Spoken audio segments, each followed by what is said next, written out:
माँ अम्बे, हमारी गलतियों को क्षमा करना और हम पर कृपा करना। तारा बगल में आंख बंद करके हाथ जोड़े खड़ी है। जब माँ प्रणाम करने के लिए झुकती है, तारा एक आंख खोलती है और धीरे से प्रसाद की थाली के लड्डू उठाने लगती है। तारा की माँ बगल से देख लेती है। फिर से प्रसाद चोरी करने लगी। कितनी बार कहा है, भूख बर्दाश्त करना सीखो। कल को शादी होगी तो ससुराल में कैसे निभाओगी? मैं नहीं जानती, आप तो जानती है ना, मुझसे भूख बर्दाश्त नहीं होती। और रही बात ससुराल की, तो माँ अम्बे है ना मेरा साथ देने के लिए। हम दोनों मिलके सब संभाल लेंगे। अम्बे माँ ही तेरा बेड़ा पार लगाएंगी। अब तारा की शादी की विदाई हो रही है। इन्हें अपने पास रखना बेटी, ये हमेशा तुम्हारी सहायता करेंगी। तारा माँ दुर्गा की मूर्ति लेती है और गाड़ी में बैठ जाती है। सुबह तारा तैयार होकर दुर्गा माँ को प्रणाम करते हुए, माता आप तो जानती हैं कि मुझसे भूख बर्दाश्त नहीं होती, कहीं से कुछ खाने के लिए दिला दो। तभी उसकी नजर कमरे में रखे मिठाई के डब्बे पर पड़ती है। तारा खुशी से आंखें बड़ी करती है। धन्यवाद माँ, आपने मेरी सुन ली। तारा मिठाई का डब्बा खोलकर खाने लगती है। तभी उसकी सास कमरे में आ जाती है। हाय राम, इतनी सुबह खाने लगी। अभी तो घर में किसी ने कुछ खाया नहीं। सबसे पहले तूने ही पेट पूजा कर ली। तेरी माँ तो कहती थी तू बड़ी माता की भक्त है। ये कौन सी भक्त है जो पूजा से पहले पेट पूजा करती है? तारा सिर नीचे करके सब कुछ चुपचाप सुनती रहती है। तभी तारा की जेठानी ये सब सुनकर वहाँ आ जाती है। मैंने तो कही थी ना कि लड़की मोटी है, ये क्या ही घर संभालेगी, पर मेरी देवर जी ने सुनी नहीं। अब खुद ही देख लो। तारा ये सब सुनकर सिर झुकाए रोने लगती है और उसकी आंखों से आंसू बहने लगते हैं। इसकी माँ ने तो कहा था कि इसे खाने का शौक है, पर मुझे क्या पता था कि इतनी सुबह से ही शुरू हो जाती है। अब रो क्या रही है, चल नीचे पूजा करने।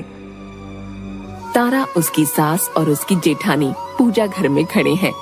तारा की जेठानी तारा के कान में, देवरानी जी नाश्ता लगने में थोड़ा वक्त बाकी है, इतनी देर भूख रोक लोगी ना? तारा सुनकर चुप खड़ी रहती है। तारा की सास दुर्गा माँ की ओर हाथ उठाकर, बोलो अम्बे मात की जय। तारा और उसकी जेठानी हाथ जोड़कर प्रणाम करते हैं। तारा, आज तो तुम बस फल खाओ, सेहत के लिए अच्छा होता है और वजन भी कम रहता है। अरे माँ जी, इनसे फलों पे कैसे रहा जाएगा? इनकी सेहत तो देखिए, हम दोनों का मिला के है। तारा चुपचाप बिना कुछ खाए बैठी रहती है। क्या भाभी, आप बहुत मजाक करती हैं। इसका आज पहला दिन है, खाने दीजिए शांति से। पहला दिन है तो क्या हुआ? इन्होंने तो अपनी पेट पूजा का इंतजाम कर रखा है पहले ही। क्यों देवरानी जी? और जेठानी फिर हंसने लगती है। देखो, एक जरूरी काम से मुझे आज शहर से बाहर जाना है।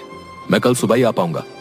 तुम अपना ध्यान रखना और भाभी की बातों का बुरा मत मानना, वो ऐसे ही मजाक करती है। तारा डबडबाई आंखों से हामी में सिर हिलाती है। तारा का पति उसके माथे को चूमता है और निकल जाता है। तारा माँ की दी हुई दुर्गा माँ की मूर्ति के आगे बैठकर रो रही है।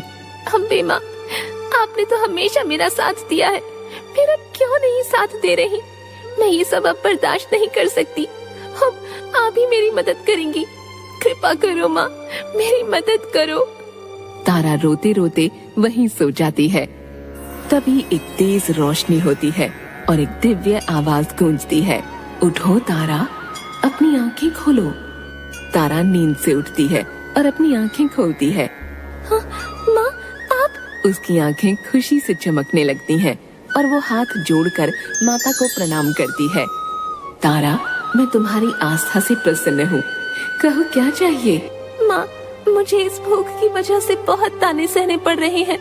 मुझे ऐसी शक्ति दीजिए कि मुझे कभी भूख न लगे और खाने की जरूरत ही न पड़े। मैं बिना कुछ खाए रह सकूं। ऐसा ही होगा, आज से तुम्हें कभी भूख नहीं लगेगी और खाने की जरूरत भी नहीं पड़ेगी। तुम कुछ खाए पिए बिना भी स्वस्थ जीवन जियोगी। वो रोशनी खत्म होती है और तारा अपनी नींद से उठती है। ये मेरा सपना था या सच? क्या सच में मुझे वरदान मिला है? अभी देखती हूँ। तारा सामने रखे मिठाई के डब्बे को खोलती है। अरे, मुझे तो सच में भूख नहीं लगी और अपनी मनपसंद मिठाई देखकर खाने की जरूरत ही नहीं लग रही। जय मां अम्बे, आपने मेरी सुन ली और मुझे वरदान दिया। आप बड़ी दयालु हैं। जय मां अम्बे।